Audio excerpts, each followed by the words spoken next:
नजियाबाद में पंडित दीनदयाल उपाध्याय की 110वीं जयंती मनाई गई। आपको बता दें, गुरुवार 25 सितंबर को 12 बजे लाला मखदूम शरण सरस्वती विद्या मंदिर उच्चतम प्राथमिक विद्यालय नजियाबाद में पंडित दीनदयाल उपाध्याय की 110वीं जयंती मनाई गई। कार्यक्रम का मुख्य शुभारंभ पंडित दीनदयाल उपाध्याय समिति के जिला अध्यक्ष डॉक्टर आमोद अरोड़ा, नगर अध्यक्ष अंकुर कुमार गोयल, कार्यक्रम अध्यक्ष राजन टंडन गोल्डी, विद्यालय के प्रबंधक अनंत कुमार, आशु अग्रवाल, नमन गुप्ता, रितेश सेन, श्रीमती पूनम वर्मा, श्रीमती संतोष आदि ने पंडित दीनदयाल उपाध्याय जी को पुष्पार्चन कर कार्यक्रम को आगे बढ़ाया। विद्यालय के भैया बहनों द्वारा स्वागत गीत एवं पंडित दीनदयाल उपाध्याय के जीवन पर प्रकाश डाला तथा प्रदीप डेजी ने अपनी कविता के माध्यम से पंडित जी का जीवन परिचय दिया। विद्यालय में प्रधानाचार्य प्रवीण कुमार तोमर ने सभी का आभार व्यक्त किया तथा संचालन संजीव कुमार ने किया। कार्यक्रम की तैयारी श्रीमती ममता वर्मा तथा मीडिया प्रभारी अजय कुमार रहे तथा विद्यालय के समस्त स्टाफ का सहयोग रहा।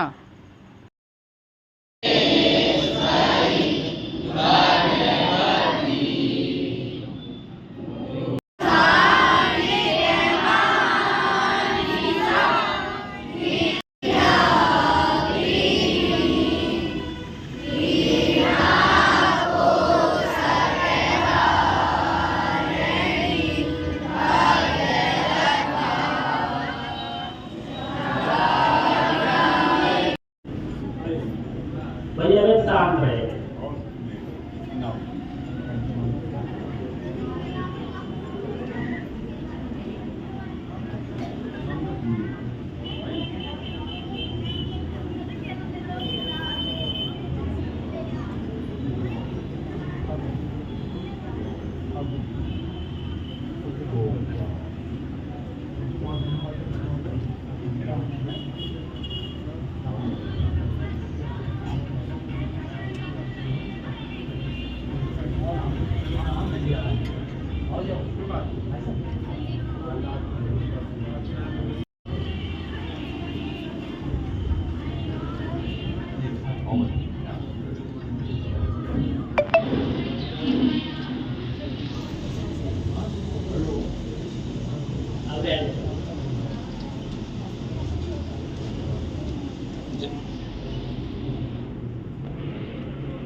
पहले हम माँ सरस्वती की वंदना करेंगे। बहनें वंदना बोलेंगे। भैया जैसे अपना क्रम चलता है।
खुशियां मिले अपार, यश कीर्ति सम्मान मिले और बढ़े सत्कार। यश यशस्वी पुरुषार्थी मानव के लिए तत्व दृष्टि रखने वाले मानव विभूति पंडित दीनदयाल उपाध्याय के जन्म दिवस पर आप सभी को हार्दिक शुभकामनाएं।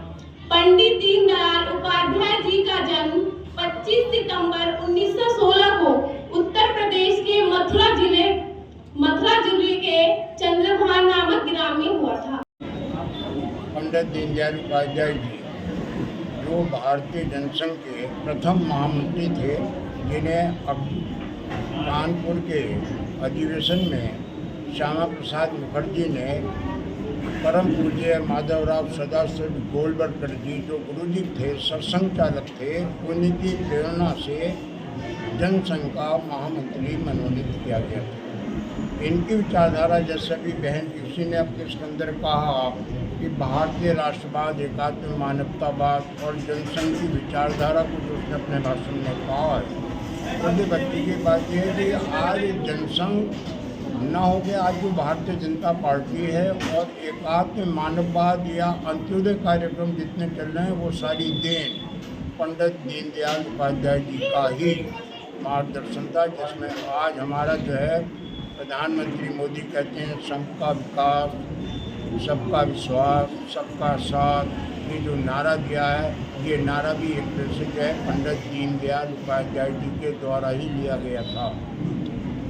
1967 के काली का जो अधिवेशन हुआ उसके अंदर इन्हें अध्यक्ष चुना गया, लेकिन केवल 43 दिन ही ये भारतीय जनसंघ के राष्ट्रीय अध्यक्ष रहे और इनका जो है लखनऊ से पटना जाते हुए रास्ते में मुगलसराय स्टेशन के पास हत्या कर दी गई और इनका शव खंबा नंबर 1276 के पास में पाया गया।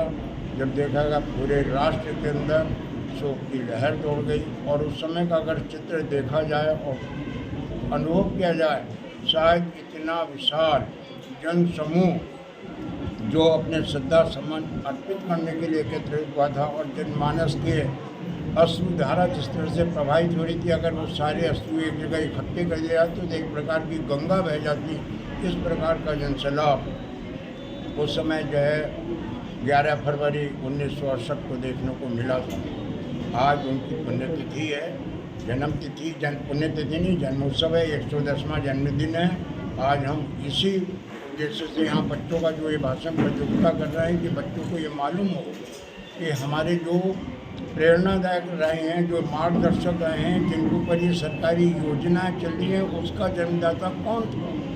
वैसे तो जो है अंत्योदय कार्यक्रम जो है 1977 में जब इमरजेंसी खत्म हुई थी तो प्रथम जो है अंत्योदय कार्यक्रम जब जनसंघ की सरकार राजस्थान में बनी थी तो अंत्योदय कार्यक्रम जनसंघ के द्वारा 1977 में राजस्थान में प्रारंभ किया गया और आज उसके द्वारा तरह तरह की जैसे अन्य योजनाएं गरीब से गरीब व्यक्तियों को अन्य पहुँचे, सस्ता अनाज मिले और एकात्म मानवतावाद का जो दर्शन है, एकात्म मानवतावाद हर एक को जो नीचे से लेके ऊपर तक का व्यक्ति है, सब के अंदर समान हो, सब एक विचारधारा में हो, एक दूसरे से परस्पर संपर्क में रहें और कहीं नीच और ऊंच का भाव ना हो, ये उनका दर्शन था।